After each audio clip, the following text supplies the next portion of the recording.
En 1956, en un pueblo de la provincia de Buenos Aires, una chica llevó a su novio a conocer a su padre. El muchacho habló de más, dijo cosas contra los judíos y mencionó que su padre había servido con Hitler. Lo que no sabía es que el hombre sentado frente a él era un judío alemán que había estado preso en Dachau y que se había quedado ciego por las palizas que recibió ahí. Ese hombre ciego acababa de encontrar al nazi más buscado del mundo. Si buscas su nombre en los archivos de la guerra, no vas a encontrar a un líder carismático de primer plano. Adolf Eichmann no era un oficial de las SS, con el rango de Obersturmbannführer, equivalente al de un teniente coronel. Ese era su rango más alto. Reinhard Heydrich le encargó administrar la logística de la deportación masiva de judíos a guetos y campos de exterminio. El 20 de enero de 1942, en la conferencia de Wannsee, él supervisó al estenógrafo y preparó el registro oficial de la reunión. Eichmann no decidía la política, pero organizaba su ejecución paso a paso, y esa precisión técnica lo convirtió en el objetivo. El puerto de Génova quedó atrás el 17 de junio de 1950. Con un pasaporte de la Cruz Roja conseguido gracias al obispo Alois Hudal, Adolf Eichmann subió al barco. Llegó a Buenos Aires el 14 de julio, primero Tucumán, después, en 1952, la planta de Mercedes-Benz en Buenos Aires, donde ascendió a jefe de departamento. Si lo hubieras cruzado en la fábrica, te habría parecido un técnico común. Vivió 10 años en San Fernando bajo una identidad falsa, Ricardo Clement. Si buscas la ruta exacta de su escape, te vas a encontrar con un muro donde conviven mitos y documentos reales. Las casas de refugio en Italia y el pasaporte de la Cruz Roja, tramitado por la organización del obispo Alois Hudal, están plenamente documentados. Son pruebas físicas. En cambio, la participación de la famosa red Odessa en este traslado es un elemento no confirmado y sigue siendo materia de discusión histórica. Al final, para entender cómo llegó, tienes que apoyarte únicamente en lo que sí se puede comprobar. En 1956, Silvia Hermann solía ir a un club de Coronel Suárez. Entre mesas de billar y música de fondo, conoció a un joven que se presentó sin rodeos con su apellido real, Klaus Eichmann. No ocultaba nada. Si hubieras estado allí, te habría parecido una cita común y corriente que terminó con Klaus cruzando la puerta de la casa de la familia Hermann. En la mesa de la casa, la charla casual se desmoronó rápido. El joven Klaus empezó a soltar comentarios antisemitas con una tranquilidad que te tensa el cuerpo, mientras gesticulaba con las manos sobre el mantel. Hablaba con orgullo de la guerra. Frente a Lothar, el padre de Silvia, Klaus soltó el dato clave. Su padre había servido bajo las órdenes directas de Hitler.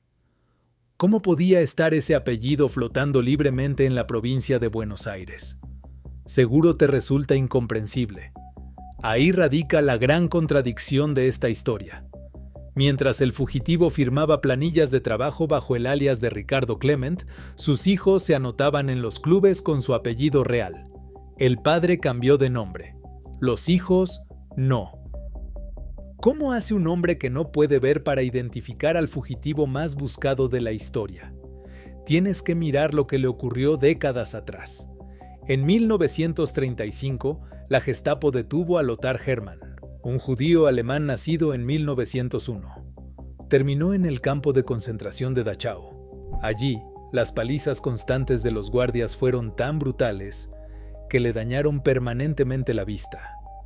Quedó completamente ciego, pero el encierro y la oscuridad de su celda no destruyeron su memoria. Él seguía recordando los sonidos del horror. Cuando el joven Klaus Eichmann hablaba en la sala de su casa, Lothar no necesitó ver para reconstruir el peligro. Le bastó con escuchar. Su oído captaba cada detalle. El acento austríaco, el tono áspero y la pronunciación exacta de un apellido que ya había oído en la propaganda nazi antes de la guerra. El chico presumía de los logros de su padre bajo las órdenes directas de Hitler. Tú puedes engañar la mirada de cualquiera usando un nombre falso, ropa vieja o un pasaporte manipulado, pero la voz y la soberbia de un hijo no se pueden ocultar. En ese instante, Lothar supo que la historia lo había puesto frente al monstruo, pero una sospecha auditiva no es suficiente para la justicia. Hacían falta pruebas físicas que los investigadores pudieran tocar y fotografiar. Como Lothar no podía moverse con facilidad debido a su ceguera, tomó una decisión sumamente arriesgada. Envió a su hija Silvia a verificar la identidad. Piensa por un segundo en la tensión de esa joven de 14 años viajando sola hacia la casa de la calle Chacabuco, en Olivos, con la misión de tocar el timbre, inventar una excusa y mirar a la cara al hombre que organizó la muerte de millones. Ella tendría que convertirse en los ojos de su padre. Supón que tienes 14 años, acabas de mirar de cerca al nazi más buscado del mundo y vuelves a casa para contárselo a tu padre ciego. Silvia cumplió la misión en la calle Chacabuco. Con esa confirmación, Lothar Hermann se sentó frente a su máquina de escribir para redactar un informe detallado. Lothar no confió en las autoridades locales. Decidió mandar su carta directamente a Alemania, a las manos de Fritz Bauer, el fiscal general de Hesse. Ponte en los zapatos de Bauer cuando abrió ese sobre con el remitente de Coronel Suárez. No era una denuncia común, era la pista que llevaba buscando años. El 19 de septiembre de 1957, Bauer entregó la información a la inteligencia israelí en Frankfurt. Los archivos registraron la entrada del documento ese mismo día. La sospecha familiar ya era una pista oficial. Seguramente te preguntas si los agentes corrieron a buscarlo. La respuesta es el silencio. Supón que tienes la ubicación del nazi más buscado y tu organización la deja guardada en un cajón durante casi 3 años. Es el periodo que hoy se conoce como los 3 años muertos. Silencio absoluto. Desde finales de 1957 hasta diciembre de 1959, la pista de Lothar quedó congelada en los escritorios del Mossad, porque disponer de un dato no es lo mismo que verificarlo sobre el terreno. El obstáculo era burocrático. Cuando buscas el registro de esa casa en la calle Garibaldi, descubres que no figura a nombre de Ricardo Clement. La dueña oficial es Vera Eichmann, la esposa. Para un agente extranjero, cruzar esa puerta sin una confirmación absoluta era un riesgo diplomático inaceptable. Tuvieron que esperar hasta diciembre de 1959 para reactivar el caso. El 29 de febrero de 1960, el agente Zvi Aharoni aterrizó en Buenos Aires para iniciar la vigilancia. 3 semanas después, el 21 de marzo, su equipo observó movimiento en la casa de la calle Garibaldi. Si tú hubieras estado allí con los binoculares, habrías visto flores y una pequeña fiesta familiar. La pareja celebraba sus 25 años de matrimonio. Era la fecha exacta del aniversario de los Eichmann.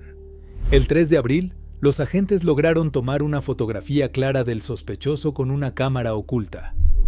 Ya no eran solo sospechas de un testigo ciego en Coronel Suárez. Tenían una prueba física, un rostro y la confirmación operativa para dar el siguiente paso. El colectivo frena en una calle de tierra oscura. Son exactamente las 8:05 de la noche del 11 de mayo de 1960.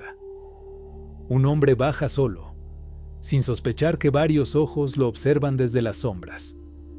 El agente Peter Malkin se le acerca con paso firme y le dice en español: «Un momentito, señor». Antes de que pueda reaccionar, Malkin lo tumba contra el suelo. Abraham Shalom ayuda a meterlo en la parte trasera de un auto, todo bajo el mando de Rafi Eitan. La reducción dura poco más de 20 segundos. Ya adentro, con el motor en marcha, el agente Zvi Aharoni le lanza la advertencia en alemán: «Un sonido y estás muerto». La captura termina en un parpadeo, pero no olvides que mientras estos agentes ejecutaron el arresto, la pista real la descubrió un jubilado ciego desde su casa en Coronel Suárez. Suscríbete para no perderte nuestras próximas investigaciones. 9 días en una casa alquilada. El 20 de mayo de 1960, lo sedaron, lo vistieron de piloto de El Al y subió al avión como Rafael Arnón. 2 días después, Ben-Gurión anunció la captura ante la Knesset. Argentina protestó ante la ONU el 15 de junio por la violación de su soberanía, lo que derivó en la Resolución 138, el 23 de junio. Su juicio comenzó el 11 de abril de 1961, tras una cabina de vidrio. Condenado a muerte el 15 de diciembre, fue ejecutado en la prisión de Ramla entre el 31 de mayo y el 1 de junio de 1962. Pero hay algo que debes tener claro. Existen versiones en conflicto sobre cómo se localizó a Eichmann. El papel de Simon Wiesenthal está discutido por los propios protagonistas, y el Mossad reconoció su participación recién en febrero de 2005. También la supuesta confesión escrita voluntaria de Eichmann proviene únicamente de registros del Mossad y sigue siendo un hecho no confirmado. Suscríbete para no perderte nuestras próximas investigaciones. $10,000. Esa era la recompensa que el Centro de Documentación de Haifa había prometido por entregar al nazi más buscado de la historia. Lothar Hermann la reclamó de inmediato. Se la negaron. El argumento fue que la oferta no era un compromiso oficial del gobierno de Israel. Ponte en su lugar. Lo habías arriesgado todo. Habías expuesto a tu hija de 14 años y ahora te daban la espalda. A mí, sinceramente, me resulta indignante, pero Lothar no se rindió y le escribió una carta directa a la primera ministra Golda Meir. El pago recién se concretó en 1971, 11 años después de la captura. Lothar murió poco después, el 6 de julio de 1974, y sus restos descansan en el cementerio municipal de Coronel Suárez. Tuvimos que esperar hasta 2012 para que Israel y la comunidad local colocaran una placa de homenaje póstumo. Su crédito histórico tardó décadas en llegar, pero hoy su nombre ya no se puede borrar.